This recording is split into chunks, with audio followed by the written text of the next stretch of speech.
ဖျဲသီးဆိုင်တဲ့တောင်သူတွေဆိုမဖြစ်မနေကြည့်သွားပါဒီလိုနီလန်းကိုအသုံးပြုကြည့်ဘူးလား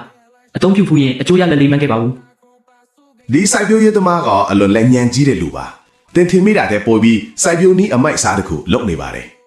သူဟာဖျဲသီးပင်ကအပေါ်ထွက်လာတဲ့အရွက်အသီးတွေကိုဖျက်ပစ်နေပါတယ်ကြည့်ရင်အပင်ကိုပစ်စည်းစေတယ်လို့ထင်ရပေမဲ့တကယ်တော့ဒါဟာလွှတ်ဝက်နည်းတစ်ခုပါဖျဲပင်ကိုဖယုံပင်နဲ့ grafting လုပ်ပြီးအင်အားကြီး hybrid အပင်တစ်မျိုးဖန်တီးနေတာပါ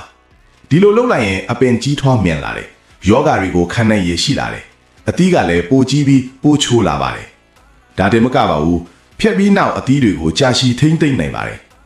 ဒါပေမဲ့အရေးကြီးဆုံး trick ကတော့အပင်စခင်ကြီးထွားချိန်မှာအပေါ်ဆုံးအရွက်တွေကိုမဖြတ်ဖြတ်ပြရပါတယ်အဲ့ဒီအရွက်တွေကအာဟာရကိုအများဆုံးယူသွားလို့မဖြတ်ထားရင်အသီးမချိုတော့ဘူးတခါတလေအသီးတောင်မထွက်နိုင်ပါဘူးဖြတ်လိုက်တာနဲ့အာဟာရအားလုံးကအသီးထဲကိုတိုက်ရိုက်သွားပြီးဖျဲသီးတွေကထူထဲအရေးများပြီးအရန်ချိုလာပါတယ်အသုံးဝင်တဲ့စိုက်ပျိုးနည်းတွေဆက်ချီချင်းရင် follow လုပ်ထားလိုက်နော်